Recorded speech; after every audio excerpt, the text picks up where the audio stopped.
to talk about Mexico? It was nice. Yeah? I know you talked about it a little bit on the show. I didn't know that you went there with a friend. Yeah, my friend Matt. I just assumed it was work because you're always traveling for work.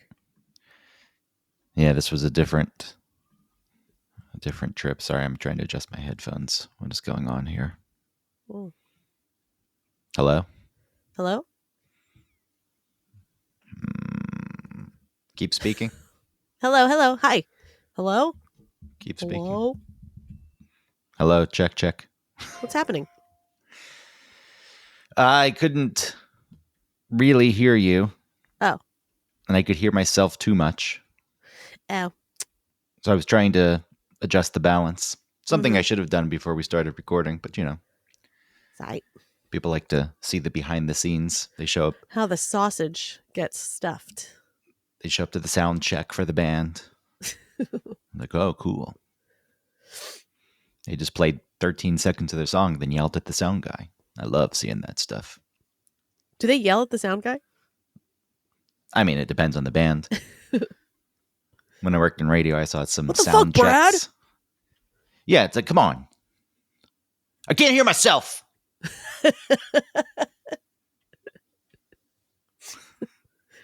It's Turn me important. up in my goddamn monitor. Maybe if you have been working with the same person on a tour and they can't get it right, and by the 20th time you do yell.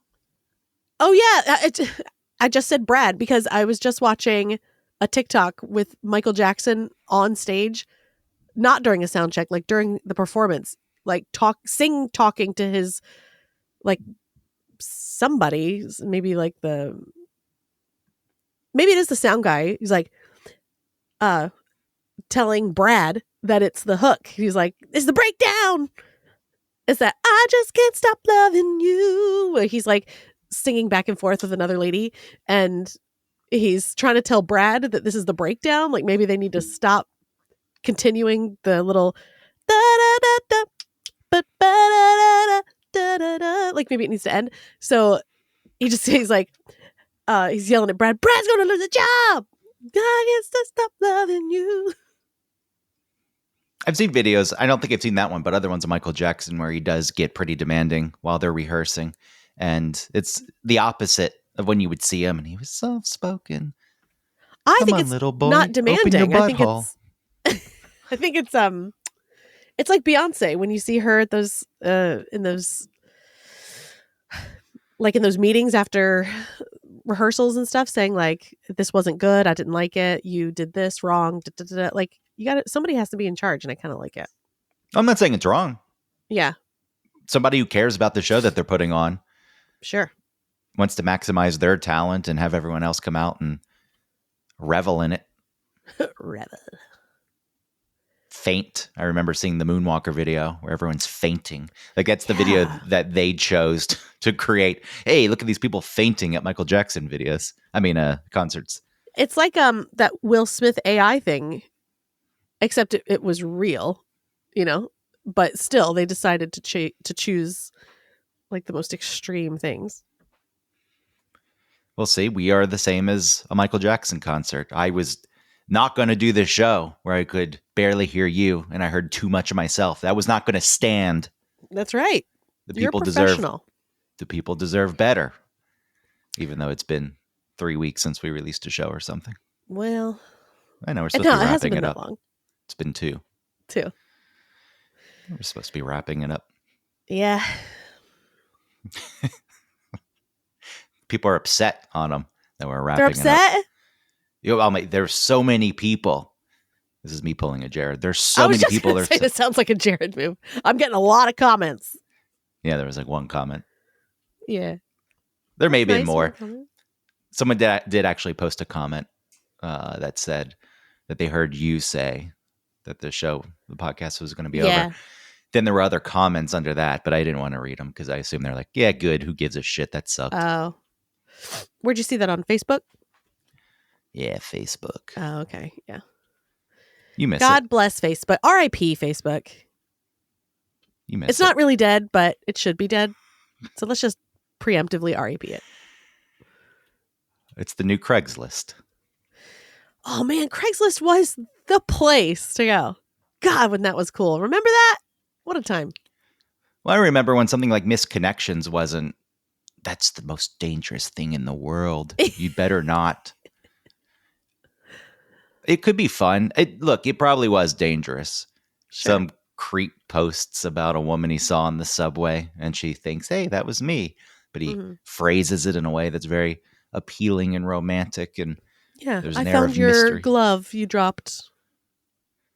And then you show up. And he demands sex because he's returning your glove.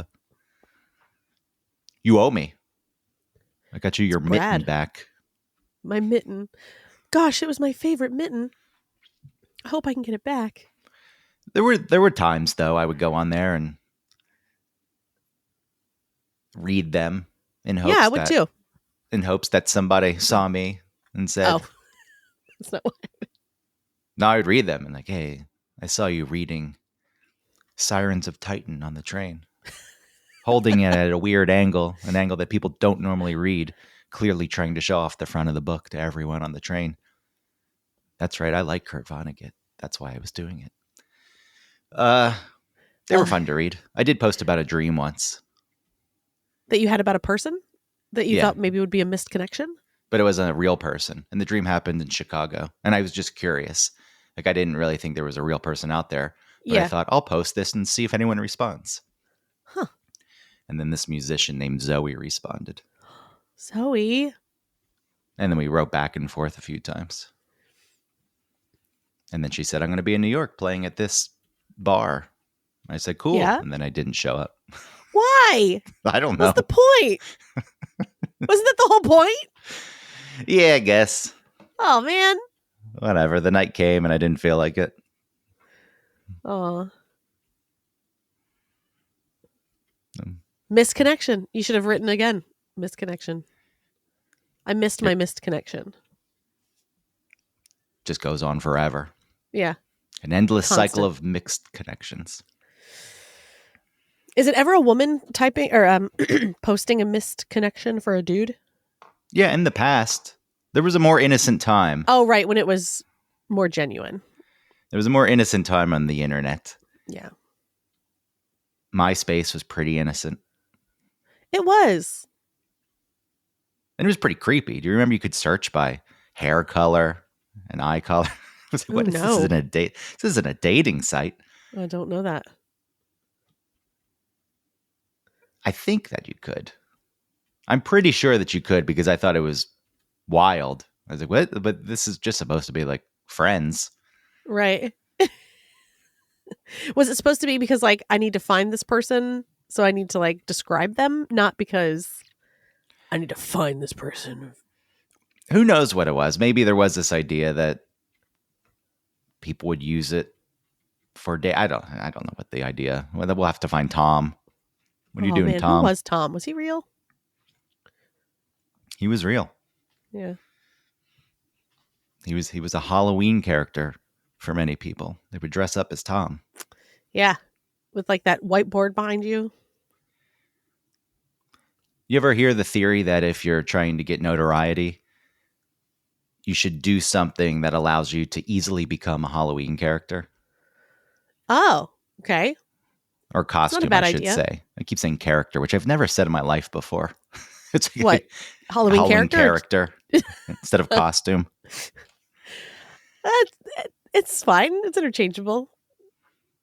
I mean, I know everyone knows what I'm saying, but it's a strange thing. If I had said it throughout my life, it's like, that's just what I've always called it. But I've never called it that before, so I don't know where that came from. Okay.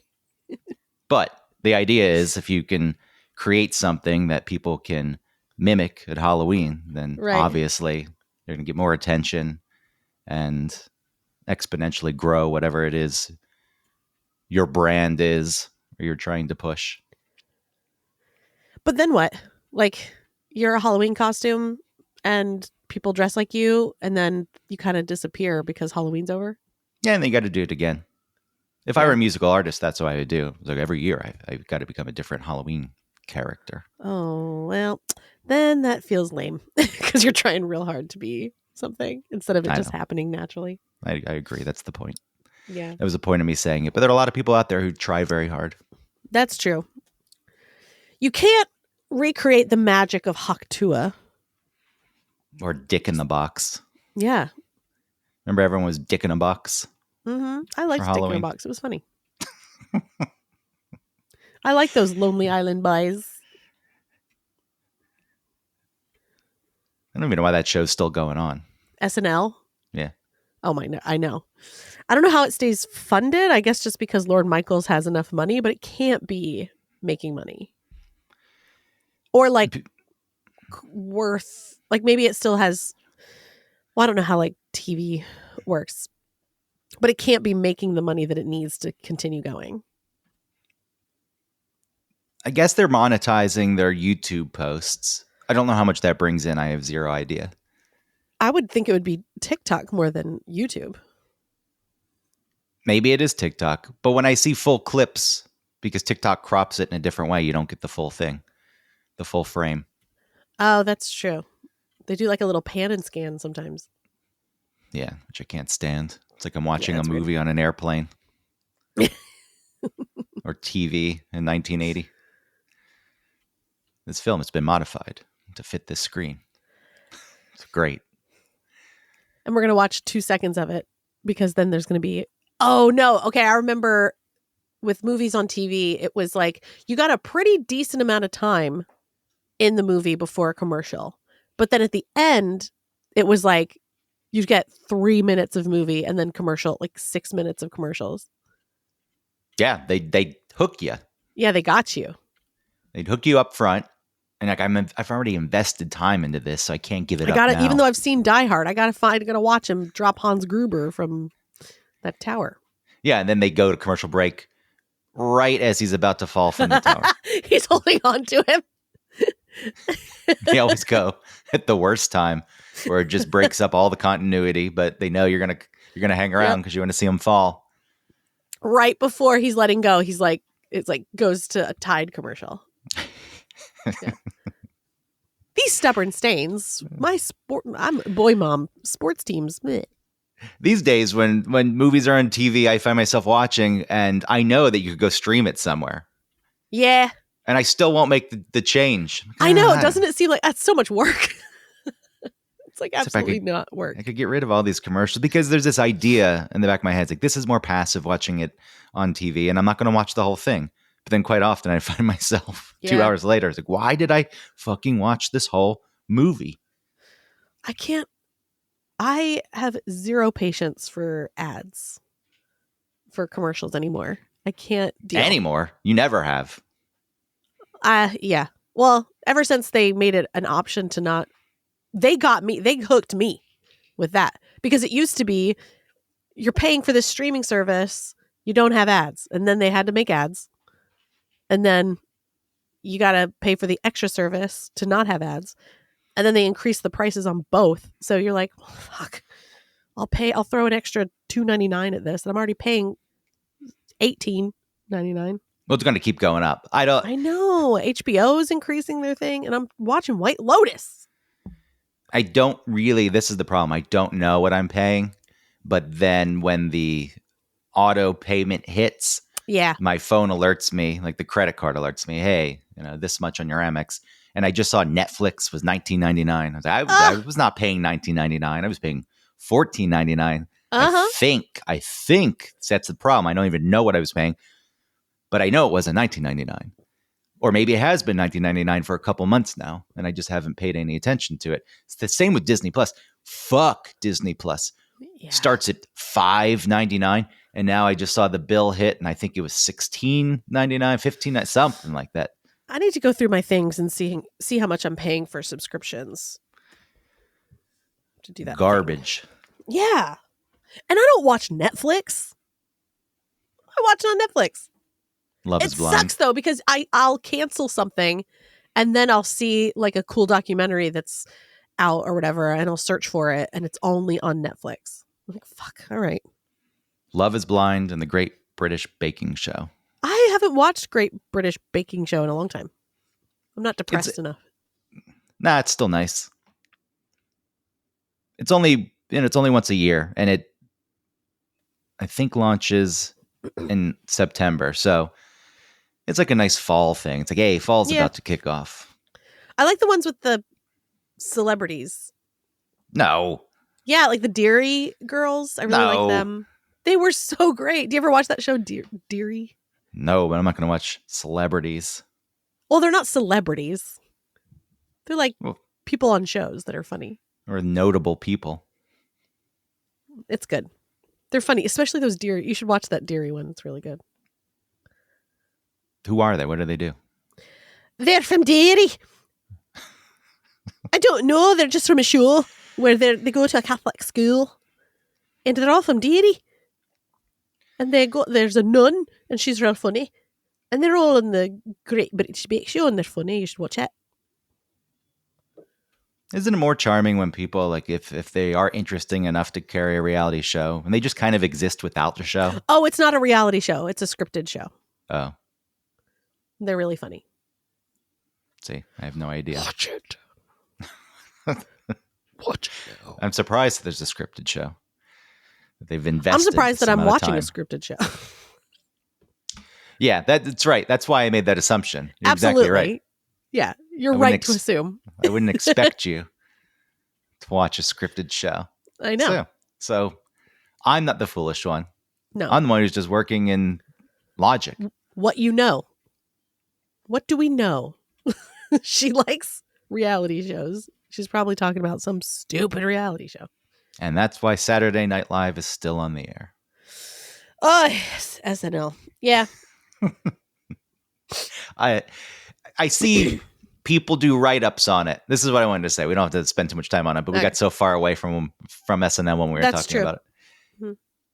They post everything on YouTube. Some of those sketches do get a lot of views. I don't know if that's enough to monetize the show. Clearly, though, the network's not going to just keep it up there at a loss. But I don't know anyone who watches it at midnight on Saturday. Or it's like at 11:30. I don't even know when it comes on. 11:30 and it goes to 1, right? It's an hour and a half. I think. Whatever. I don't know anyone who watches it. I don't think I've watched a live Saturday Night Live since the 90s. Saturday Night Social. We'll post all these sketches tomorrow. But I see these write-ups. It's like, we're breaking down the whole show. Why? Why? Who cares? Are they getting paid to do that? Is it by Saturday Night Live? Is it that culturally relevant? Do you know anyone on the cast? And Keenan doesn't count because he's just been there for 30 years.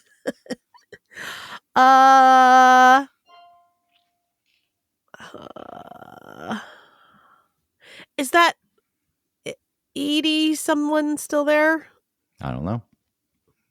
I can't answer. It's not like it used to be, where it was like, Mike Myers, Phil Hartman, Jan Hooks, Dana Carvey. Like, we know who these people are. And even in more recent times, there's like Jason Sudeikis. There's people that but the new ones, I don't know. I don't know anybody. Here you go. Heidi Gardner and Ego. I'm not going to try to pronounce Ego's last name. Ego left Waffle? the show. They left the show. No, it's spelled Ego, but I worked on a podcast with Ego once, and I know that her name was Ego. Is Ego? Oh, it's a lady, Ego. Yeah, and everyone wants to say Ego, and I ended up saying Ego when I was talking to her, setting her microphone up. Yeah, and she said, "It's Ego," and I said, "I know." Oh, I was annoyed with myself because I was annoyed with myself because I did know, and I still screwed it up. And then I realized I reacted that way, and I did apologize. I said, "I'm sorry that I reacted that way. I was just angry at myself because I knew how to pronounce your name." And then she actually laughed and said, "It's okay. Thank you for apologizing." Oh, that's nice. Okay. But I didn't know that. Oh no! Now I'm all worried though. What? About what? I mean, what are Ego's pronouns? Oh, If I get this wrong, how can you know without them being here to tell you? You can't. It says her. Thank God, her. Oh, thank God. Well, I'm putting this out there. Somebody could listen, and they say you're an awful, hateful person for not caring. Well, those people are silly. I mean, I'm all for whatever you want to do. Do and request things about yourself from other people that make you feel comfortable and better and whatever. I'm all for it. But if I don't know you and I don't know your pronouns, like, you can't be mad at me for not knowing. Like, you can, but it's like, that's on you. It's not my fault. I'll totally call you. I'll use whatever pronoun you prefer. But if I don't know it and you present to the world as female or present as male, I'm going to slip up before I know. You know what I mean? Like, you can't be mad at someone who doesn't know. But when somebody's in the public spotlight. But I don't know. I don't know them. Well, I was just told a story about Ego. Yeah. So maybe I should have known. Well, should have anyway, is different than knowing. Here's the cast. And I don't know what kind of point I'm trying to make here. I could be making the point that I'm old and out of touch, but I have a feeling maybe younger people know these people, but I still don't feel like they watch the show. There's no way younger people know this. I know younger people. I have cousins that are younger. Chloe Fineman. Saturday Night Live? You know Chloe Fineman? No. There's Kenan Thompson. I might know these Thompson. people's faces more than their names. Ashley Padilla. Is that a man? Jane Wickline. Okay. James Austin Johnson. Ooh. Andrew Dismukes. Dismukes? I have mucus. Dismukes. Wow. No. Dismukes. Dismukes. Maybe I'm trying to make it sound fancier than it actually is. Yeah. Putting a stress in there. Dismukes. Dismukes. That would be like Q-U-E-S. Marcelo Hernandez. Ooh. Marcelo? Yes. Is it Marcelo? I don't know. Is Marcello Italian? Marcelo? Well, Hispanic? What's the last name? Hernandez. Hernandez is Spanish. Correct. Pero es posible su madre es de Italiano. De Italia. Bowen Yang. I know Bowen. I've heard of Bowen Yang. Oh, I know who that person is. Yes. All right, this is one. Here's the new cast. Tommy Brennan. No. Jeremy Colhane. No. Cam Patterson. No. Veronica Slowikowska. No. And Ben Marshall. No. All right, you're old. Lorne Michaels. Also very old. Oh, but I know still got his finger on the pulse of comedy in America.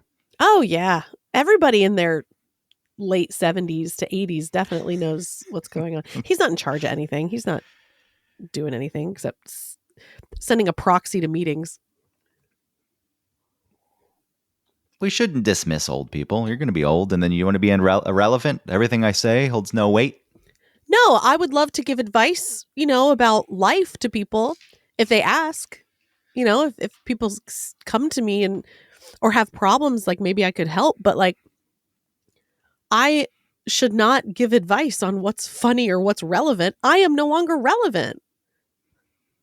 I'm relevant in a new way. I'm not relevant in the mainstream. I'm out of the stream. I'm sitting on the bank watching the river go by. Man, how and depressing. Not understanding, like, how does this go? What's happening? I don't want to. Why are they in the river? I don't get it.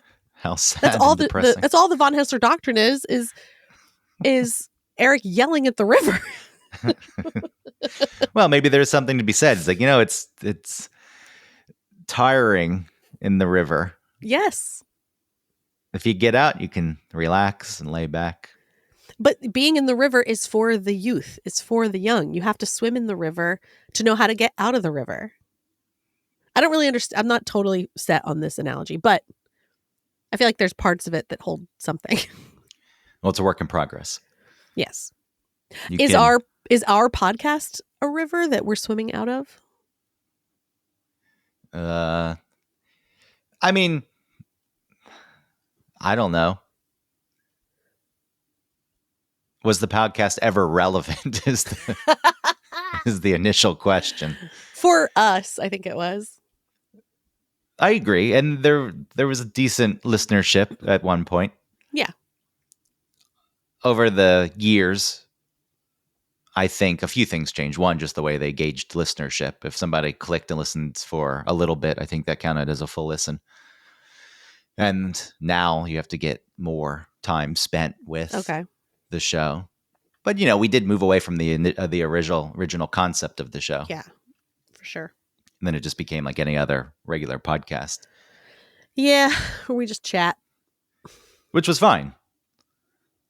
Well, and not just that changed, but I was thinking about it. And, when we first started it, it was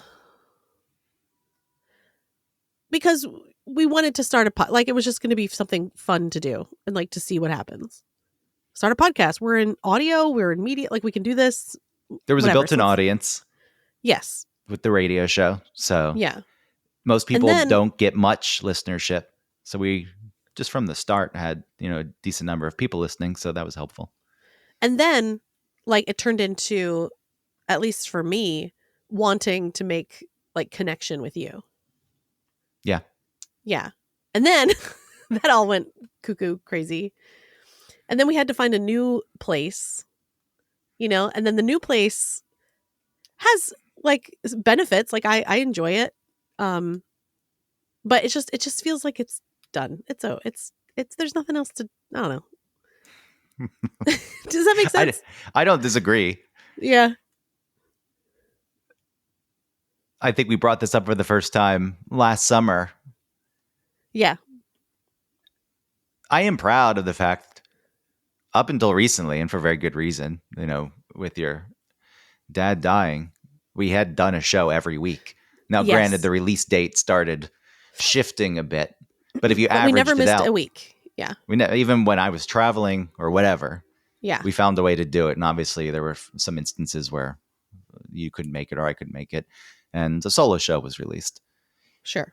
And to do that, at least there was a post every single week. And that's way more than most little hobby podcasts do. To do that for, when did we start? 2019, of January 2019. Yeah. So approaching 7 years. Wow. So we didn't get to 7 years, but we did over 6 years of weekly posts, which is more than any show does. The problem with podcasting is people start it and a few months in, they stop posting on a regular basis. It turns into a little bit of a work. Don't you think? Yeah, and I think when you aren't seeing any growth and you aren't seeing any listenership, it's tough. And again, for us, because there was always at least some audience because of the radio show, we didn't encounter that. I do think if we did it for a year, it's like you were getting 15 listeners. Like, what the fuck are we doing? Well, I think maybe what carried us through even any sort of lull was, again, like us trying to talk to each other. Like we wanted to talk to each other. Yeah, and maybe when we end the show, we will no longer talk. That's it. Goodbye. Forever. I mean, look, like life happens. People drift. Yeah.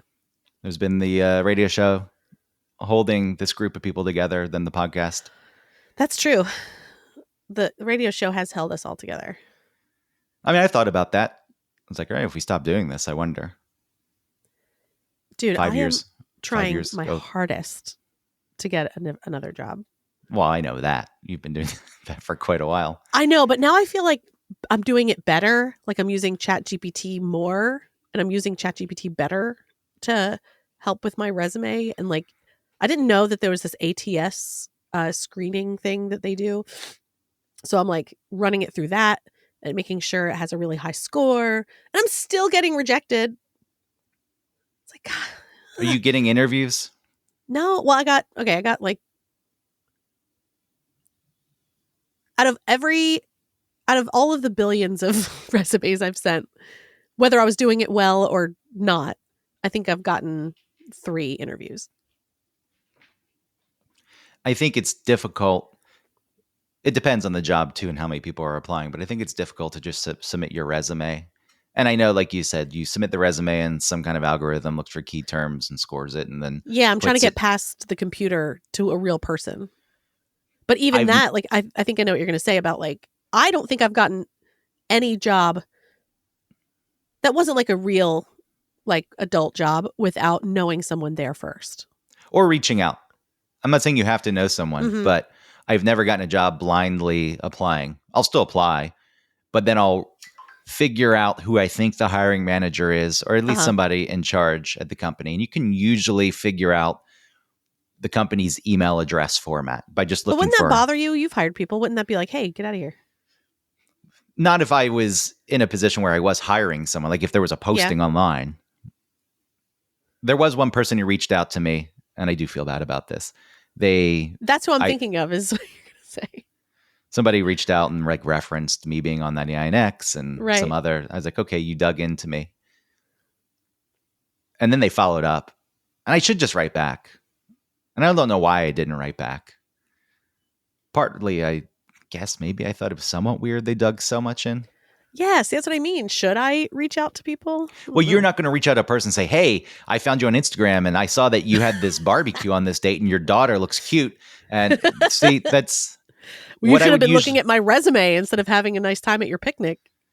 What I usually do is I would figure out the email format of the company. It's usually first initial, last name. Absolutely, yeah. Or, first name dot, last name, or first name, last name without the dot. Those are the three. Well, a lot of times you can just find them like on the website. Yeah. Yeah. Or you go on LinkedIn and you try to figure out who. And I just send a very quick, short email that says, hey, I saw this job posting. I applied. I'm interested. Would love to talk more. Sorry for the unsolicited email. Let me know if you'd like me to share my resume directly. Like, I don't even attach my resume. And then you end it with love you. Best. I end it with best. Yeah, I put best too. I felt like it was British. I think it is British, but it became a thing. Yeah, best. Best. So, yeah, I wouldn't worry too much if you are thoughtful about your unsolicited reach out. Yeah. It's okay because you're showing that you respect their time and you understand what you're doing could be annoying and imposing, but whatever. I'm trying to get a job. Yeah, that's true. Yeah. All right, maybe I'll start doing that. Anyway. You don't want to do this for however many more years. Is it just 2 more years? Who knows? Could be another contract. But I think that's the thing. Sign. There's no way. That's the thing for you too. You can't just be caught at the end. Right. I'm assuming that they would try and create another show for us. That it would be Tim as the lead and then Jared and I. Or me and Jared. Sorry for the poor grammar. I wonder. Tim doesn't seem to think so, but Tim's always down on himself. Yeah, and Tim is I think goes that direction to protect himself from getting hurt. Well, he pretends he doesn't want it. It's like, you do want it, and it's okay to want it. I'd want it. What else is he going to do? Exactly. I also think he could do it.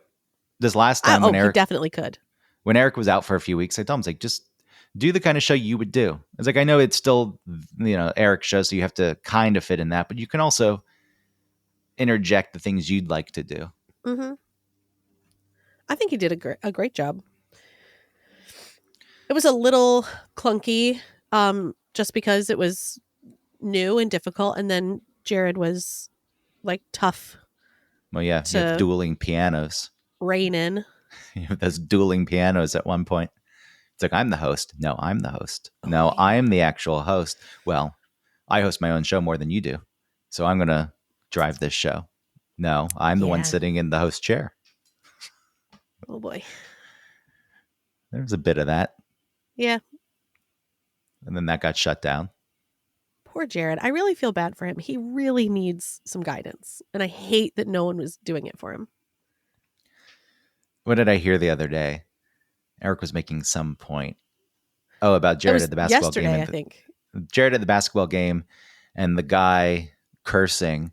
And Eric was drawing it to people not caring about kids. And Jared said, yeah, and to do that in the when you're the visiting team, a fan of the visiting team, it's such a weird thing. And Eric's like that. So you're talking about something completely different than I'm talking about. Yeah, because he was trying to say, because Jared wanted it to be. Oh, then Eric tried to make his point for him, saying, so like when you're not the visiting team, you can curse and you can be obnoxious. Yeah, he's like, no, I just understand it more. It's like, no, it's still, that's not what we're not. What? It's like, so when I'm talking about, you are not talking about at all. And it's like, yep, that's exactly what's going on. He was getting mad at me yesterday for weird shit.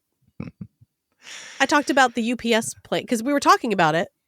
And I said that I saw some pilots talking about that normally that there would probably be more. I said this is like I didn't say speculation, but I said believe that. I said some people believe that there weren't enough people in the towers because of the shutdown, and so they had approved the flight to go, but there was smoke coming from the wing, but there weren't enough people in the tower looking for stuff like that because they had moved on. They had cleared the plane for takeoff, and they were talking to ground crew and and like normally there'd be more people monitoring what's going on visually to be able to see that the wing had caught on that the wing was smoking and to stop the flight from going. But because there weren't, it took off. The engine, I guess, I don't know what happened, and then they exploded. But he like got real fussy about me, what I was saying like you're trying to say that it's because of the shutdown, and I was like, I'm saying that there weren't enough people in the tower. It's worth questioning. I don't see the problem in that. If you were making the declaration, this is what happened. Right. I wasn't. And I think that sometimes he hears that and thinks that's what I'm saying, maybe, or that I mentioned it to Tim, and I was like, I guess I'll stop making points because like he like jumped on me. And he said he thinks that Eric thinks that maybe I'm going to say something that he doesn't know about, and that like freaks him out, or maybe he thinks I'm wrong. I don't know. Well, that's always I'm fine been the with case. being wrong. I would appreciate him like talking about it instead of just shutting it down, you know? It's always been the case that there's some level of fear. Yeah, he does operate through fear. Like there were times when I first started presenting stories that sometimes I just find a story I liked and I present it, but I wouldn't have shared it, which I understand also. You know, I should share it with him so he can form an opinion, but presenting that information he wasn't ready for really threw him for a loop. Well, even yesterday you tried to tell that joke about the joke you'd made that was in poor taste, and he got real worried. You get real worried about that because it wasn't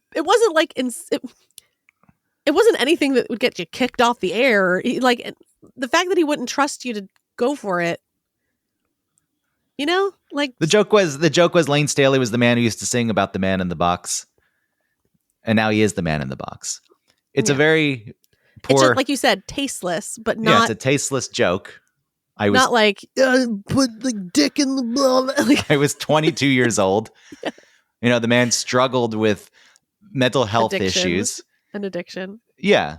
So it wasn't a cool joke, and I had said that on the air. Right. It's like, it's 22, and it's when you're just trying to push boundaries. And that was the point. We were talking about being young and stupid, and if he had let you make that statement by prefacing it with like, here's an example of me doing that, you're not coming out to say, and I deserve and that joke deserves to be told because it's funny. It's like you weren't even saying that. You were just trying to say this is what we're talking about, and he would not let you do it. I was just like, relax, my guy. There's a lot of fear there. Yeah, it's a shame.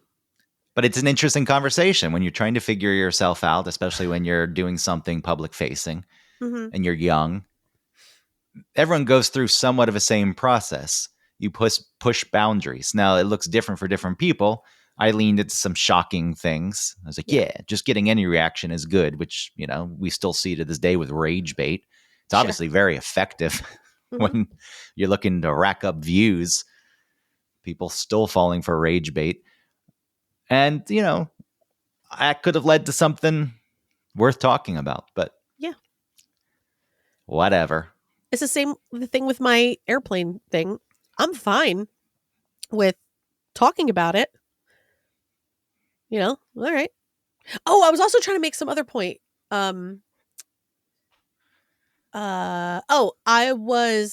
He was talking about the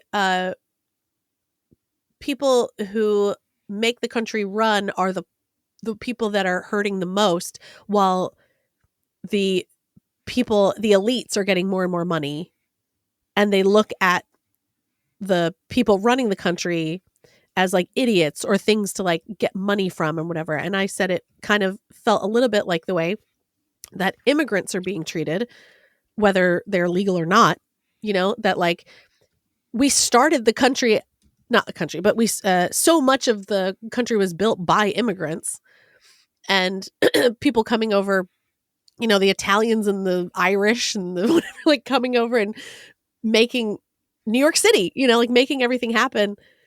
And we're treating them like the bad guy, like the people that need to get, I don't know. And he was just like, oh, that's populist. I was like, what does that mean? I was like, I don't understand.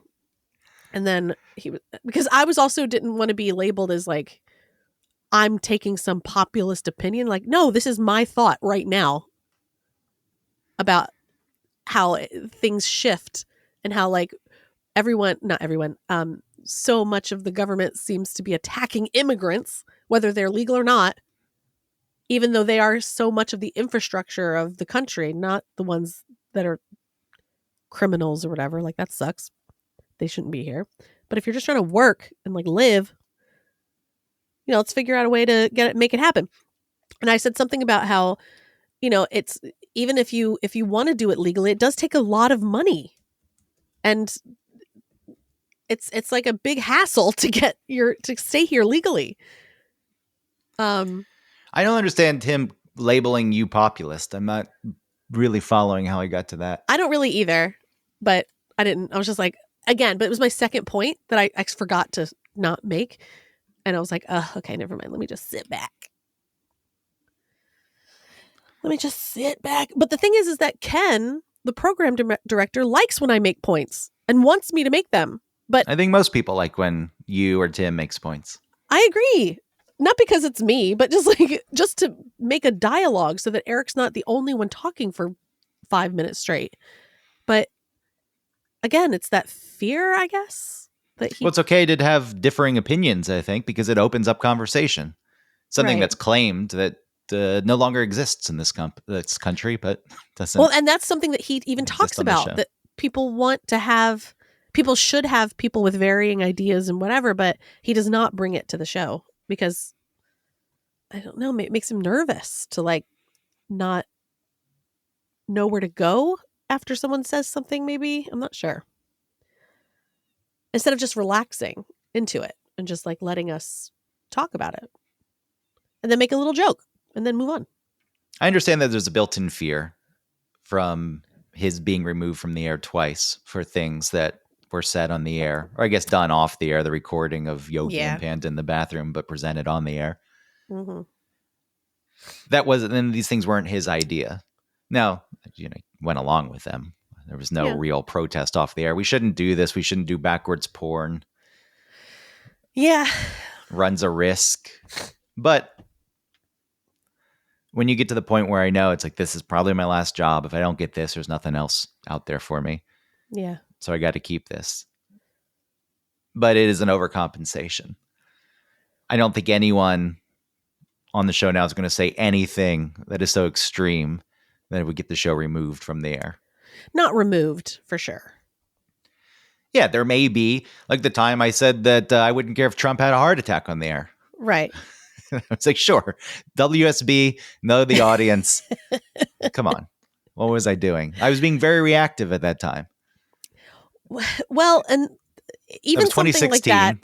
Yes, even something like that should be treated like, okay, don't do that. But then also maybe even brought up later and saying like, there's a reason why this reaction is there. We could explore that. I get why I shouldn't. Because how many people do you say? Well, maybe not you, because you want to like slice people's Achilles tendons and stuff. But I was going to say normal. Like, as I hold my knife. How many people do you wish have a heart attack? You know what I mean? I do have the knife in my hand right now. as as you bring that up. There you go. But whatever. At the end of the day, they'll be reprimanded. I didn't say that someone should kill him. I just said if he had a heart attack, I wouldn't care. And I said I wanted it to happen at a podium because, his public image is the most important thing. So if the last thing people saw was him slumping over after a heart attack and his comb over falls and you see his bald head and his dentures fall out, that it would be very embarrassing, even though he wouldn't know to be embarrassed. Right. I get it. Whatever. It's not something you say on the air, and especially WSB. Yes. But you could have explored, I guess, why... Yeah. My emotions were running so high. Something. Like, I look back on that just now as who I am. I'm like, fuck. I understand. I'm turning into, the election that just happened here in New York with Mamdani being elected. I understand the excitement around it because I was so excited for Bernie in 2016. Like, I was like, whoa, I'm going to go out. I'm going to go, like I was in Atlanta and there were people, I don't know why, marching for Bernie just to get the word out. He spoke at Washington Square Park in New York and it was packed and I tried to get close. And then once I got there, I was like, but I went out. I went out to scope the area. It was just so jam-packed with people. So I get the excitement that people had. My views and feelings have just changed over the years. And I guess I've gotten more cynical, but I'm also trying to be more realistic about politics. I do think they're all slime bags. Even Bernie, who stuck to his guns for years, I'll give him credit for that. He didn't really sway on his opinions and beliefs.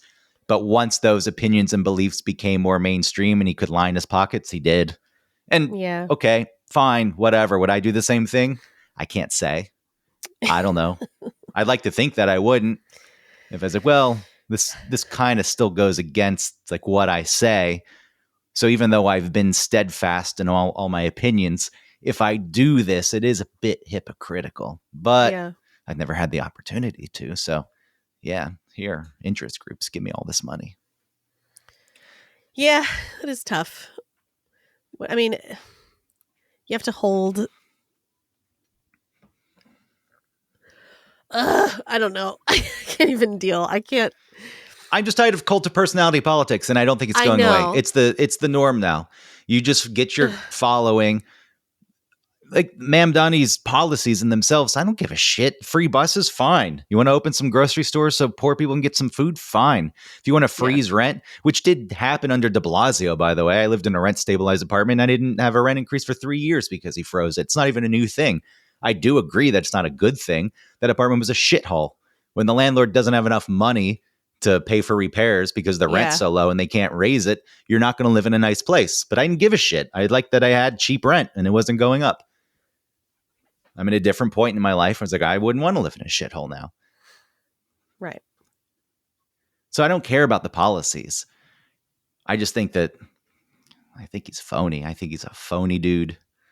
And people are eating it up. And that's what drives me crazy. I'm like, do you not fucking see how fucking fake this guy is with his different accents depending on who he's talking to? I know the eating the rice with the hands always comes up, but because that's phony. It's like you don't do that on a regular basis. If you did, then it wouldn't matter, but you're doing it in front of the camera because you're pandering. But whatever. I got to give people the same opportunity I had, to work their way through this. True. I think it has more of an effect because it's local politics. But again, I don't give a shit about the policies. So if some of those things are implemented, what the fuck do I care? That's not even my concern. I just don't like the fact that a smug asshole was elected. But that's what we have across the board. That was my feeling with Trump. The same exact. I was like, God damn it, this fucking dude who's so full of himself has been elected. And you just gave him exactly what he wanted. And I shouldn't let those things drive me so insane. It shouldn't matter. But I just sometimes want to see people get theirs. And that's petty of me. I understand it. But it would be nice. It's like, man, I just want to see you you don't deserve any of this. You are not an authentic person. I guess you could say Trump is authentic. I do feel like Trump is being himself. He's just an asshole. Yeah. Is it true that he's not paying the people that are doing the demolition on the I don't know. wing? I know. I saw that on TikTok and I didn't believe it, but I just didn't know if it was true. I think that's just based in his history of not paying contractors. Right. Yeah. And I have to assume that, well, one, you're not going to not pay someone before the work's done because they'll stop doing the work. Right. So usually I think you pay some up front and then the work's done and then you pay the rest. And he had a history of just not completing payments. Like the work would be done. It's like, well, I was like, what a shitty thing to do though. So I have a feeling that I haven't looked into it. I can't speak to if that's happening now, but I think that's just a play. I haven't seen it. So I haven't seen it anywhere else, but I just want someone boring in office that I don't need to think about. Like Cuomo was not it either. I didn't vote for Cuomo. I wrote in Catherine Garcia, which is the person who should have been the mayor last time, and I didn't do enough research, and I didn't vote for her in the primary. I didn't know, and she barely lost the primary to Eric Adams, and then he, won the election pretty easily. And so I wrote her in. I righted my wrong from last time. She ran the sanitation department. She was just very logistics oriented, rational, matter of fact. I was like, man, that's the person who you want as mayor, not somebody who's fucking parading around, who loves the fucking limelight, who loves the attention and the adoration. I don't want fucking people like that anymore. Yeah. It's tough though when you have someone that is so divisive like Trump is, because then you have the pendulum has swung so far one direction. You're needing the swing back. And so you're going to get someone else that's also sort of extreme. Yeah, we want someone in the middle, or maybe like middle to the right or middle to the left, just like someone normal. That's the other thing. I'm so sick of, I'm going to stand up to Donald Trump. That's on a platform. That's not okay. So you know what Trump's going to do? He's not going to give the city federal funding. Is it illegal? Probably. Will the court say he has to? Probably. Will he? But he'll do Probably it until not. He has to get told to do otherwise. Yeah, and he'll still resist. Yeah. So you, as mayor, who doesn't have that much power anyway, the governor of the state can say, you're out at any time. Now you do, like, there's a process, but it's more than like impeaching a president. I mean, it's less than impeaching a president. It's the person, the mayor, needs to be able to defend themselves. You can't just remove them. And then I guess there's some sort of small trial like thing where it's like, well, you didn't defend yourself well enough, so I'm removing you. But it's pretty easy. You don't have that much power. All the things you say you want to do, like raise taxes on rich people, you can't do by yourself. Yeah. You can't get free buses by yourself. You can freeze, well, you can get the housing, but you can stack the housing board with people you want to freeze the rent. So you don't even have that much power. So stand up to Donald Trump. Fine. Run your mouth. At this point, wouldn't you just prefer a person who gets in office and who says, I don't really like Trump, but I'm going to work with him because we need to get things done? Isn't that where we should be? Should that not just be a disqualifier? Yeah. It's still a disqualifier, though. If you went in and ran on that campaign, that platform, I'm going to work with the other side. Fuck you. No, you're not. It's like, okay, fine. Let's just fucking stalemate everything. But I'll give good speeches. I'll say, fuck Donald Trump. Yeah. I'm going to vote for you. It makes people feel so good. That's all it is. Yeah. It's like rooting for a sports team. Yes, it's all sports. I really don't like sports. But it's exactly what it is. It's stupid to get that worked up over a sports team, but you do. You invest emotion and feeling, time. They represent, the place you live. It's like, yeah, make us proud. I mean, it's nothing to fucking do with you. It's nothing to do with New York. It's like, they're the team that plays in New York. It doesn't change the city. It doesn't make it any better or worse if the team's good or bad. I've been wrapped up in it. I get it. I think the problem with politics is those people can influence things. And you do empower them to get rich and to hold on to their power. Yeah. And when you are that into a politician, you can't hold them accountable for anything because you've invested your time and your feelings and you've told everyone you know how great they are. And then if they do something shitty and you admit that they did something shitty, you're admitting something about yourself that you don't want to admit. So you just stand by. You're like, well, at least it's not the other side. Yeah. It puts people in a really strange place. And we have other things that we want to worry about than having to land in this strange place where we have to like think about what our opinions mean based on our politics. And it's like, can't you just please just try to do what's best for us, for everyone?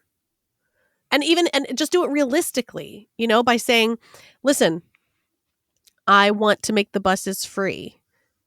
I've thought about a lot of the pluses and why I want to do this, the pros. Here are some of the cons. We talked about it. We thought maybe this would be a solution to the cons. Or we could say like, yeah, we think the cons are worth the pros. Do you know what I mean? Like, just come out with it and just lay it out. Give it to us. We're fine. We can handle it. Maybe some people can't,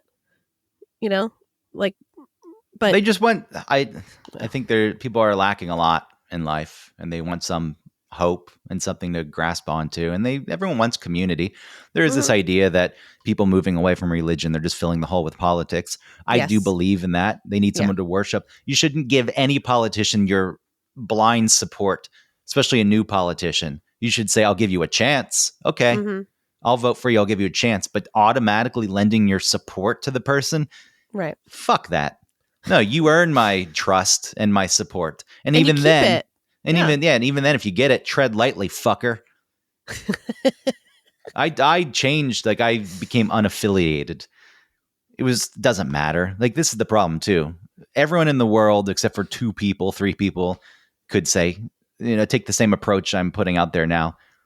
You got one candidate who has, 2 fanatics, and the other one has 1, and those 3 people are the ones who vote. The people still get into office. Mm-hmm.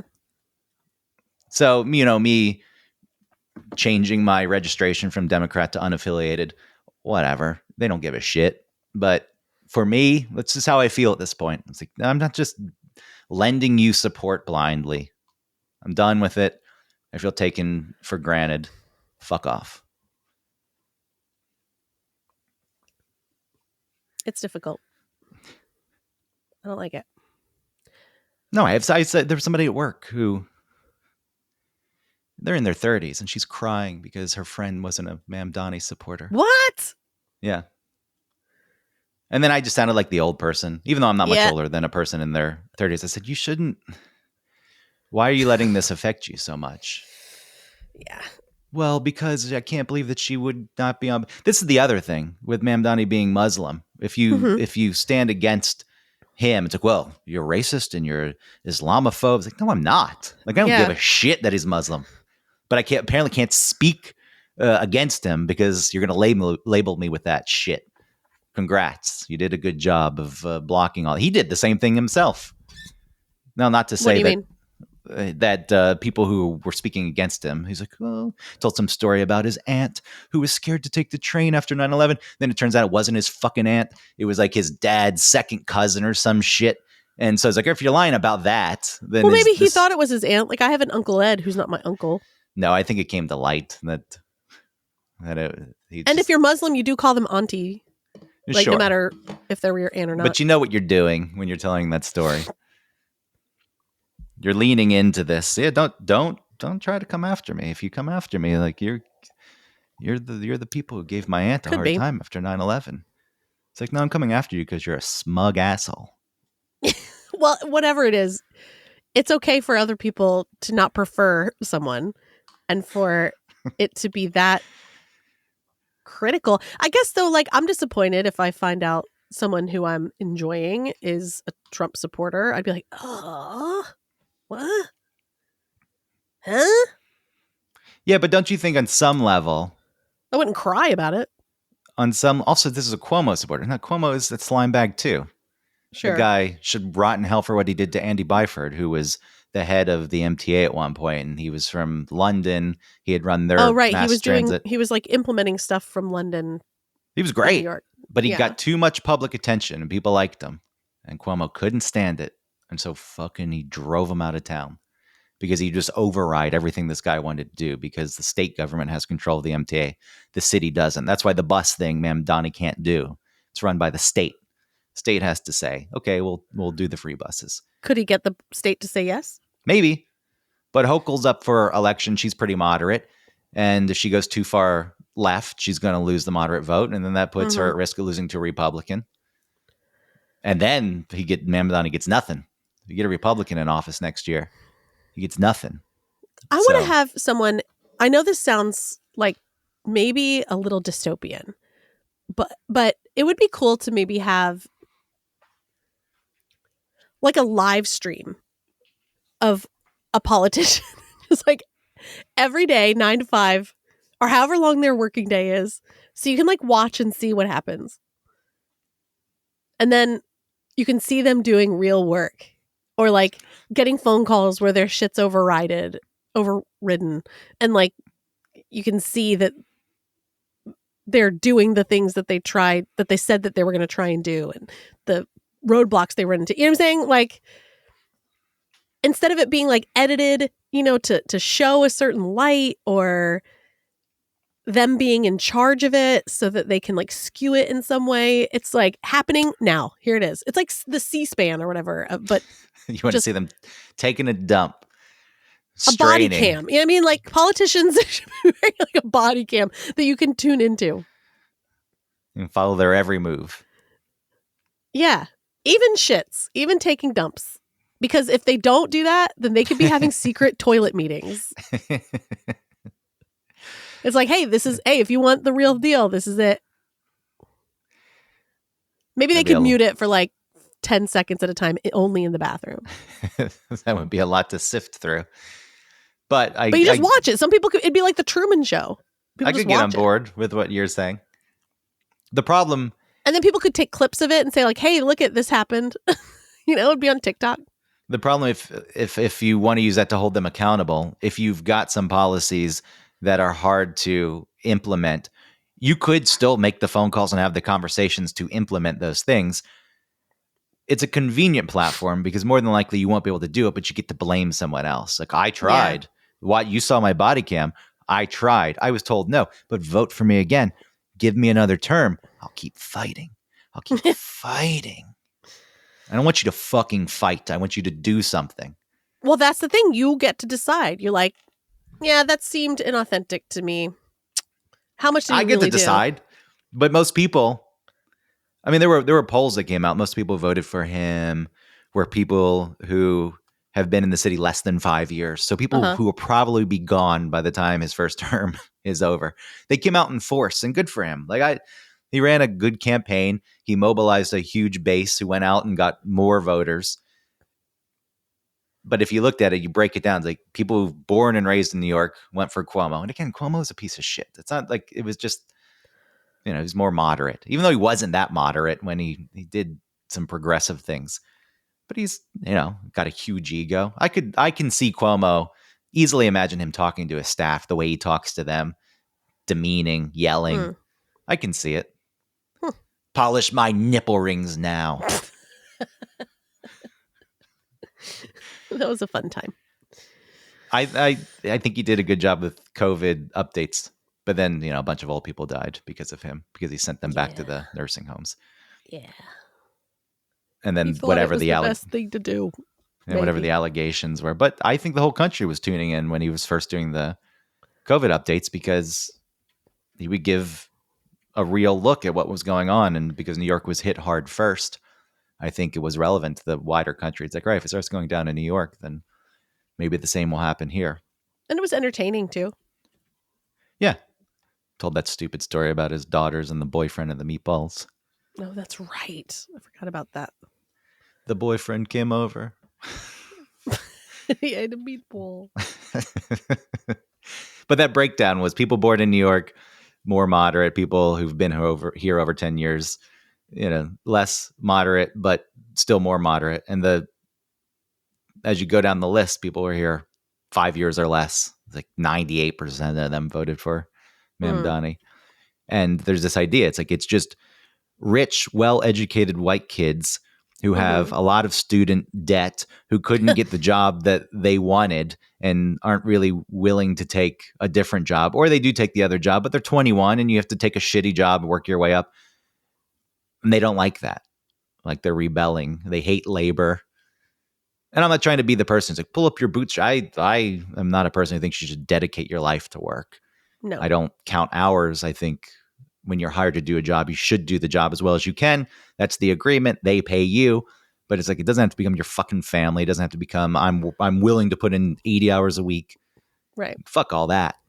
But it's just people who moved here, and it's an expensive place. Yes. And it can be difficult to live. Yes. And they here, I'll freeze your rent and I'll give you free things. And now I know, I know I'm, going into the zone of the right now. Like, people just want free things. And some free things I agree with.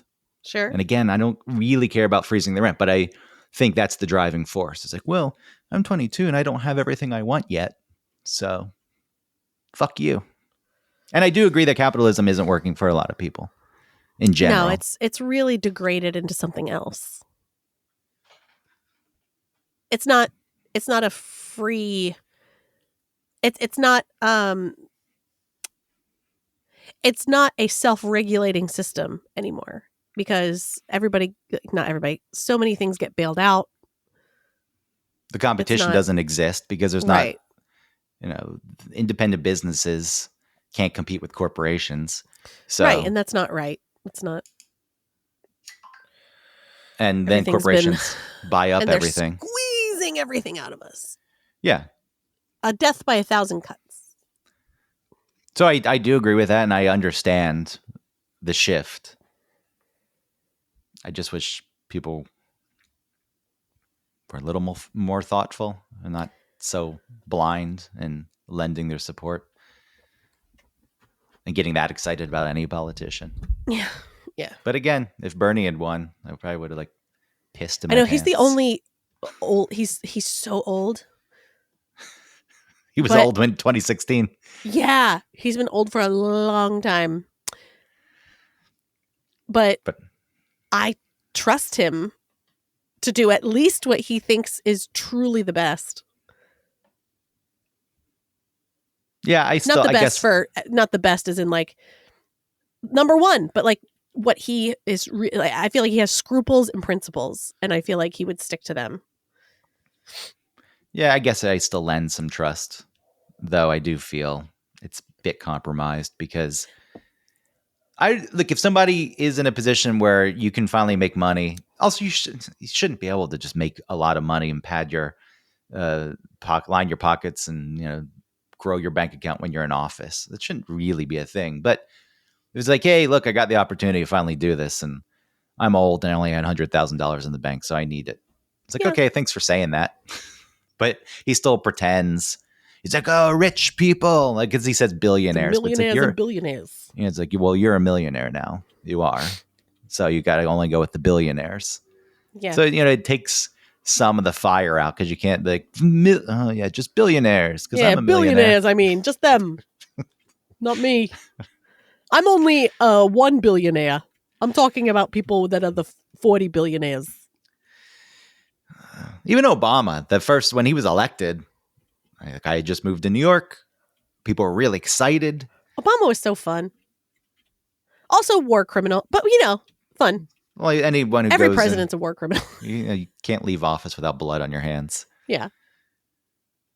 But gosh, what a real guy, though, for real. Seems like a real dude. I guess that's the thing. Is he?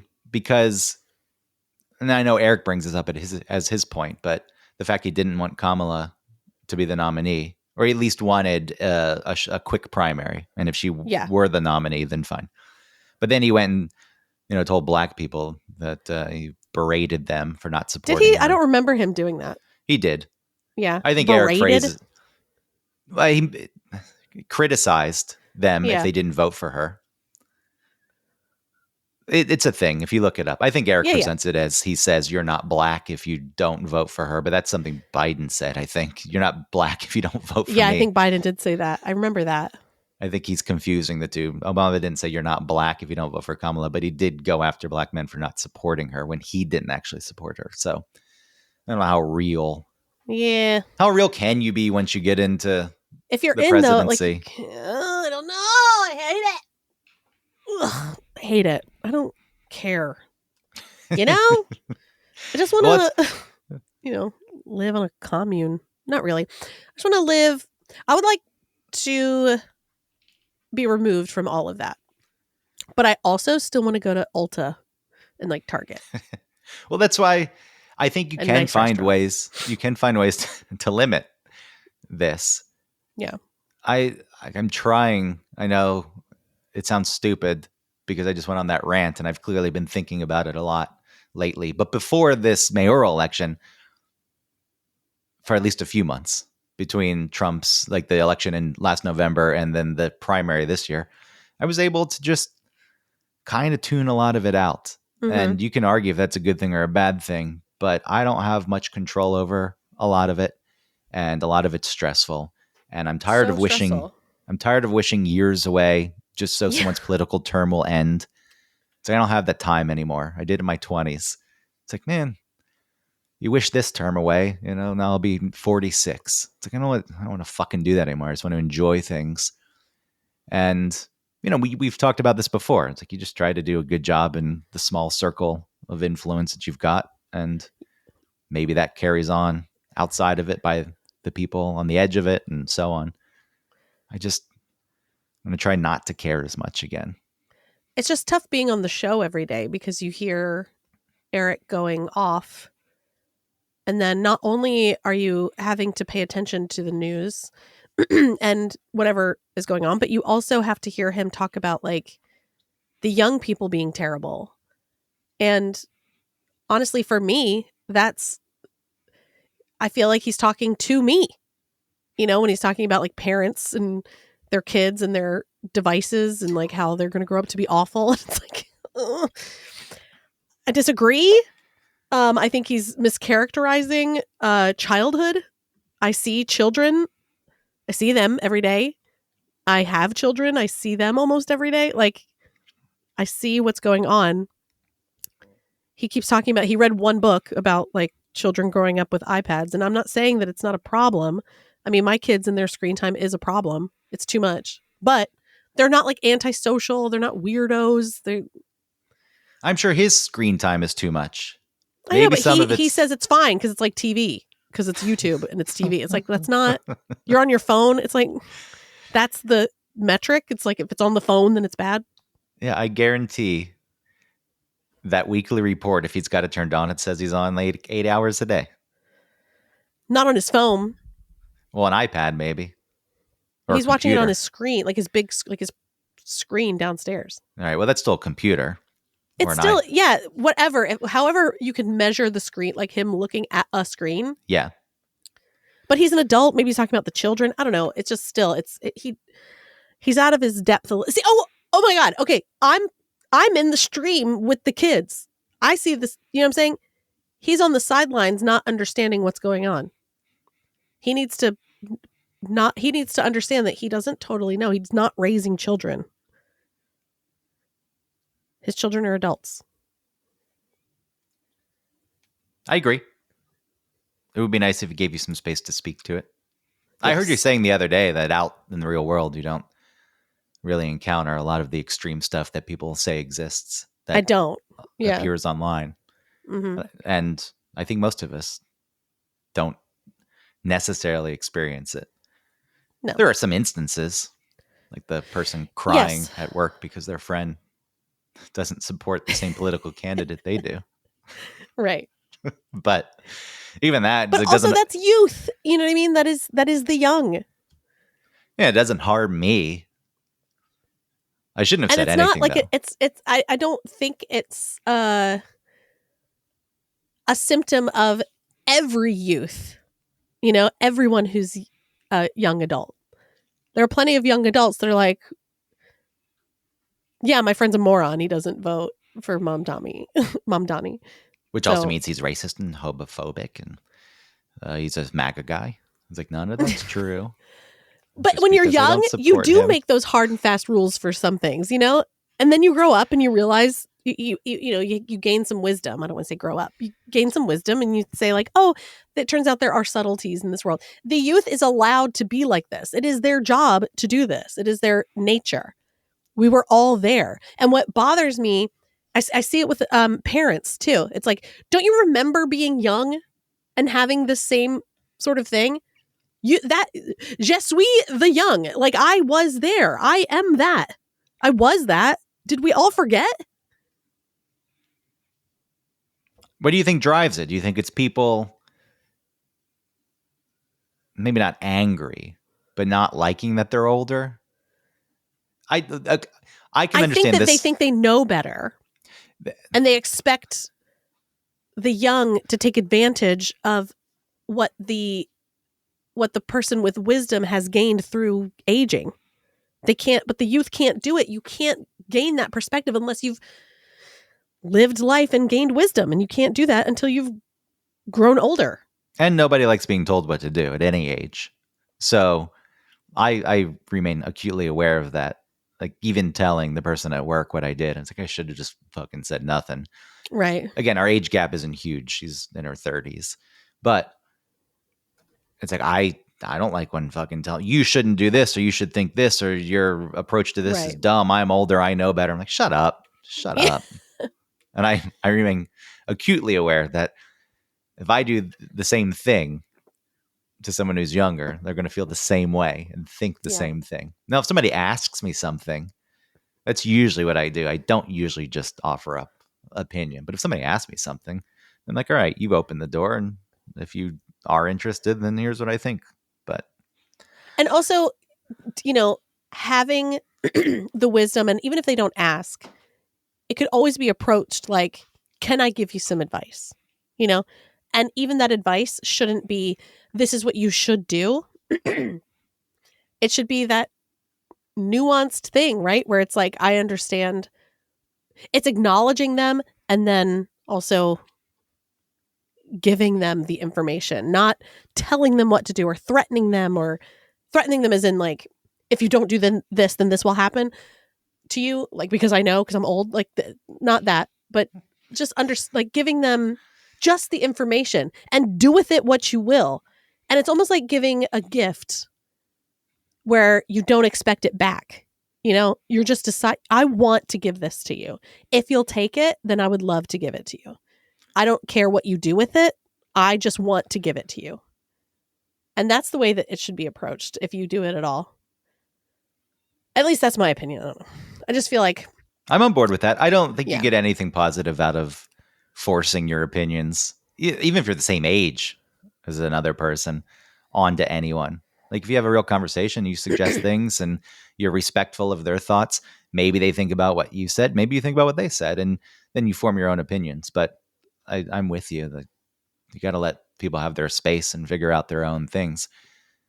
Doesn't mean I can have my opinions and I can rant about them here.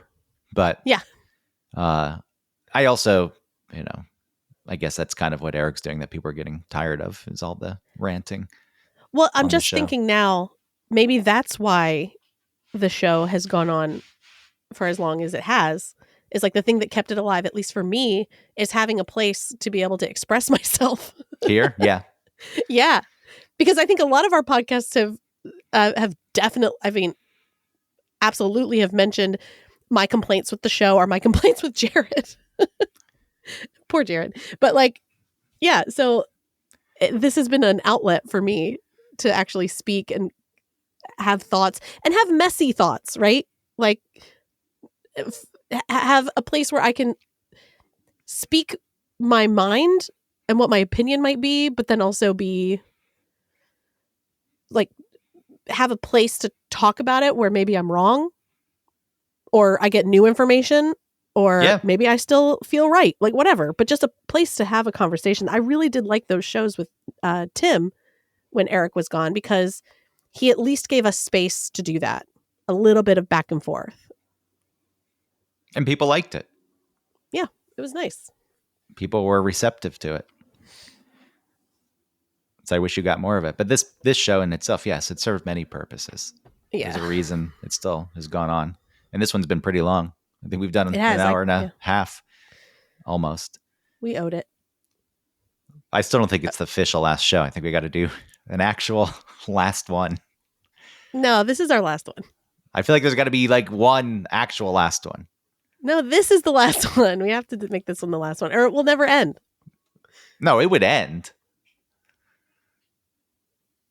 Why do you think we need a last one? I think we need a retrospective and like the leaving, like any sitcom where it ends, where the family's leaving the home that you've been in all these years with them. And they take one last look around before they close the door and move out of New York City and go to wherever. I get that, but I feel like some of the stuff from our retrospective would be too painful for me. All right, well, Mexico was fine then. Well, good. That's how you opened the show. We never spoke about it. Mexico was fine. What do you think about the show overall? Do you like it? Did you like it? We can do it now. We'll do the retrospective now. No, it's too much. I gotta go. I gotta work. I know. I have to go too. All right. Well, then maybe we won't do one. We'll see. Right. Could be it. Yeah. We'll leave it at that. Okay. All right. Thank you for listening, everybody. Okay. I guess. Bye. For good? Maybe. Yeah. It has. What? I don't understand. Look, pop back up in like 3 months later. It's the official last show now. Surprise. 3 months. You never know. Okay. Bye.